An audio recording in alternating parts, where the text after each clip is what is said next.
ગુજરાતની જનતાને એ કહેવા માંગુ છું કે તમે જુઓ કે આમ આદમી પાર્ટીમાં કેવા કેવા પદાધિકારીઓ છે। વિસાવદરથી જે વ્યક્તિ ધારાસભ્ય બન્યા છે તે ડિગ્રી ચોર છે।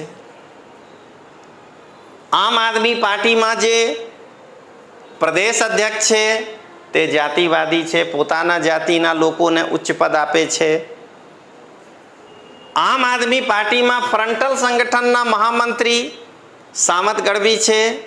તમે જોઈ લો, એવા ગરીબ વિદ્યાર્થીઓથી 1 થી 1.5 લાખ ફીસ કોન્સ્ટેબલ પરીક્ષા માટે લે છે અને વિદ્યાર્થીઓના આર્થિક રીતે શોષણ કરે છે।